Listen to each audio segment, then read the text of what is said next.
And a lot of your work deals with music. Perhaps you might explain that to me.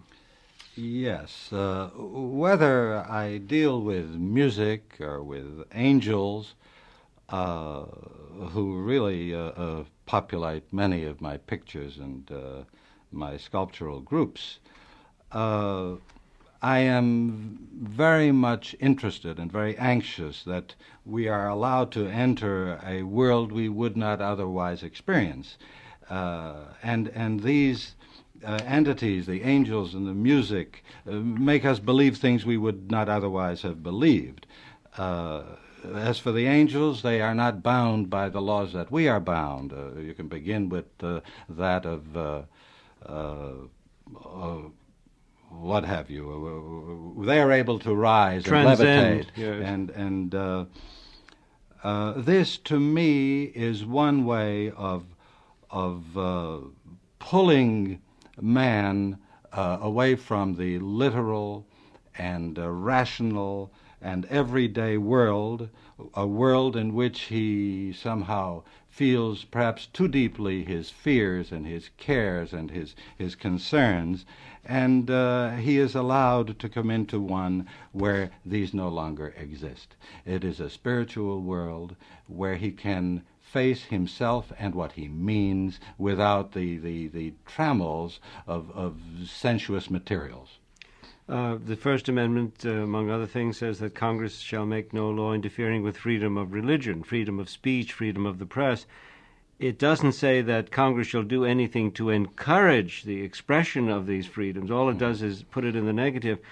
In some of your freedom of expression works, for example, you have a series of 3 heads, bronze, and one is you call it teacher and students. One is an older man with a beard, but a very young face. And then you have parts of the heads, but most of the features of 2 young boys, or what appears to be young boys. It's interesting to me that they're all looking in the same direction, without the reverence of the students. Now, perhaps you didn't do this deliberately, but the natural instinct would be to have something called teacher and students with somebody looking at somebody else. Mm-hmm. But they all appear to be looking. Mm-hmm. The teacher and the students must join in the search. That seems to be the message I get from it. I think that's very good. I mean, they're looking at you, obviously. At the same time, I have a reason for choosing teacher and students.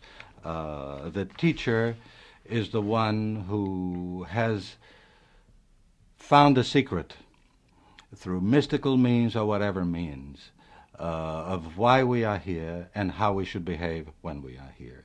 And he transmits this and imparts this to his students, who in turn carry on. I'm very much interested in certain transcendental and speculative systems which have found their way into my works. The Kabbalistic concerns of medieval Jews, for example. And these were secrets about the universe that the teachers would give to their chosen students, not just to any student. There's another piece I'd like to turn to now. It's a heroic-sized bronze standing figure called Avenging Angel, which you did comparatively recently. And it's like so many of your figures, dressed in what appears to be dressed in medieval clothing. And it has in its right hand a sword, and on its shoulders there is an outstretched little figure on one shoulder with his arms pouring out.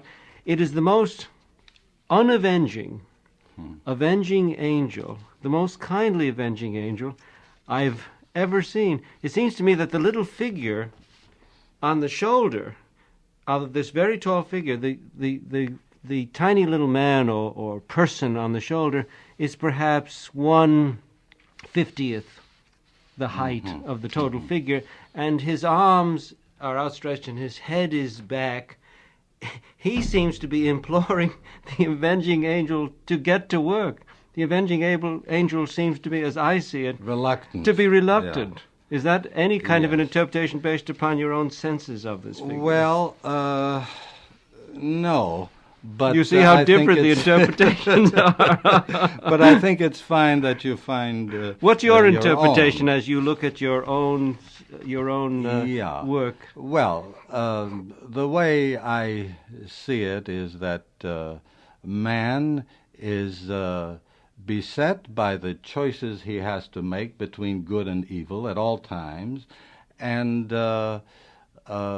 these little beings on the back of the angel perhaps represent the demons which plague him at all times. The facial expression of the angel makes it clear that he is feeling something that is not earthly and something that is not usual. And I think this particular photograph gives him a more puzzled look than the piece itself would convey. Isn't that interesting? Because you see, if I were to put something with the title of Avenging Angel, it would have some sort of a visage of John Brown or the Ayatollah Khomeini looking more stern. And I think that is we discussed a moment or two before the program that the artist may convey messages about, especially in your case, about human freedom, which he never intended. But I think there's the spirit in the work so that your message about human freedom might be not exact to the viewers, but the viewer never loses what your purpose is, and that remains embedded in the art. Is that this trick of the artist? Let me take just a couple of minutes to maybe reconstruct how I saw one particular piece of work. It was a very early painting that I had done. I must have been all of 19 years old, still in art school, and I remember one day I was greatly shocked when I was walking up Bromfield Street in Boston to see these slight black figures fleeting from one side of the street to the other, frantically shoving handbills into the unsuspecting hands of the pedestrians. I received one, and by the time I had read it, they were gone. I did read it, and it told me that the Jews were taking over America. These apparently were acolytes of Father Feeney, and I was greatly disturbed by this, just as I was disturbed by certain notions that one religion is the chosen religion. I felt that I had to make my statement about that. I did a painting. This painting I was still living at home. I did it in my bedroom. And I made for it a cardboard carton into which I slipped the painting because the dust and the lint would get on the still wet oil and disfigure the surface. In any event, the painting consisted of this. There were three personages. I called the painting Trinity. Which is one of your better-known works. Yes, it's an early one, and a very important and pivotal one for me. I chose the title because it had religious connotations, not because it depicted one particular religion, but because somehow Trinitarian concepts, I think, were involved in many religions. These three figures were sitting at a table. They were surrounded by a frame within a frame, so to speak. In that frame there were windows, and windows contained figures and skulls and helmets from war, and all the goodies and baddies that man is confronted with. And these three central actors in the painting were disfigured and distorted, their faces contorted into rather unlikely poses. And when I put that away at night, and it was put under my bed, this box, I knew that here I was lying on that weapon that would castigate every religious bigot forever. with all the enthusiasm and exuberance of youth, I really believed it. At the same time, and I think this enters into your concerns, I spoke out against something evil. I felt that somehow the religious concepts were being just as disfigured, the true religious concepts, being just as disfigured as the faces in these people who sat at the table. Then, too, just at the same time, I was terribly taken with a fragment from a Fontainebleau relief, a 15th century carving, where the scrollwork and the little curlicues that were carved into the marble were beautifully done, meticulously done, and they caught the light in a dazzling, gorgeous manner. The frame that I had around my three figures was painted this way. The quality of light in the entire picture was of terrific concern to me, just as was the color that I used. You mentioned the sepias and the umbers, the browns pervading the entire moody affair.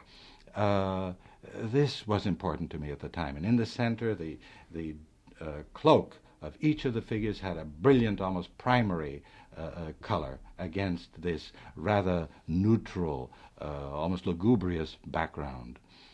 That, and then I was terribly interested in detail.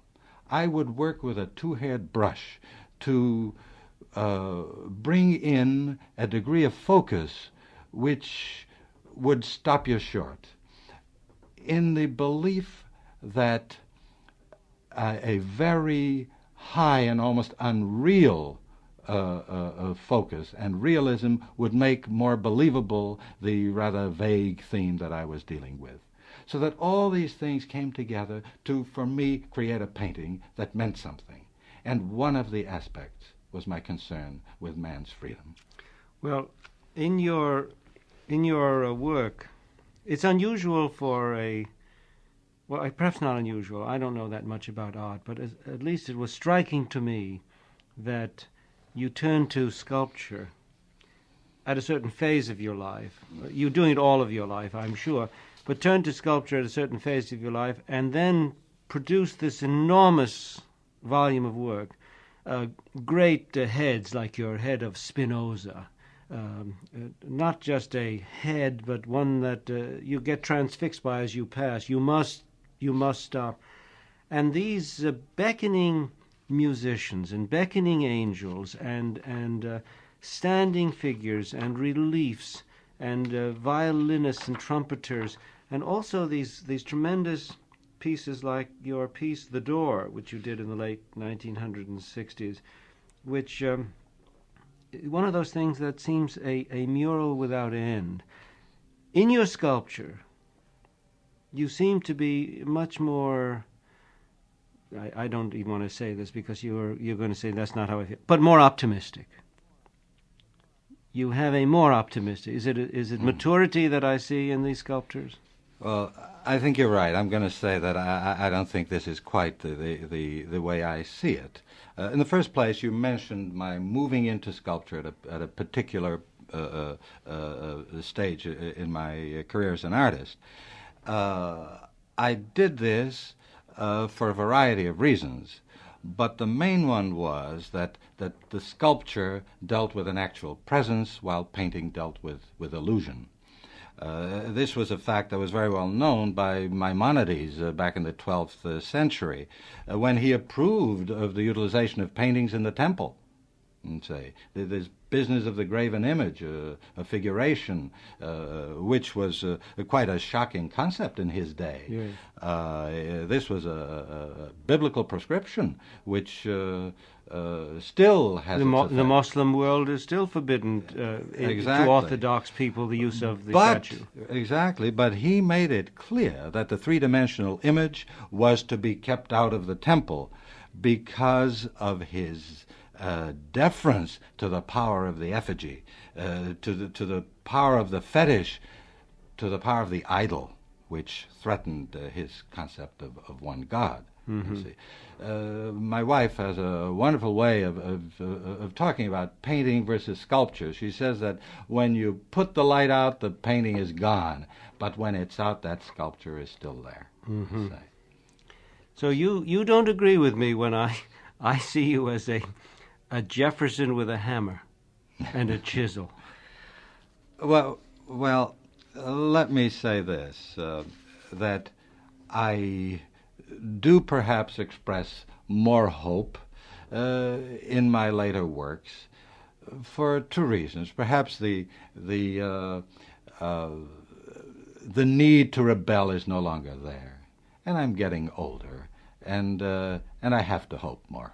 Is the situation for the artist, in your view, better or worse now than it was a decade or 2 decades ago, insofar as your own feeling of intellectual atmospheric pressures? I would say that it always has been pretty much the same, except there are some dangers that are peculiar to this time. Is there anything in your work that requires a free society for you to express it? Could you do this as an underground kind of art and come out with the same? I think that it is underground in one sense, that other things are popular. More popular, a certain kind of non-figurative thing is more popular, so that it is underground in that sense. But I don't worry too much about that. Well, I must say that I'm still convinced that I'm right and you're wrong. that you have given us a great body of work which will be more and more recognized as a statement. Perhaps a subconscious statement. You have told me all about your conscious feelings. Perhaps I'm reading into my own psyche, or perhaps into yours, or perhaps into what I hope. But it's very hopeful work, especially the sculpture, and very intense work about the human situation, especially in the paintings. Together, it's magnificent, and thank you for joining me, David Aronson, for this edition, Bernard Rubin.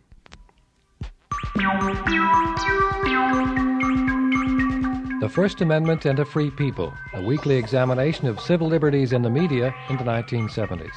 The program is produced in cooperation with the Institute for Democratic Communication at Boston University by WGBH Radio Boston, which is solely responsible for its content.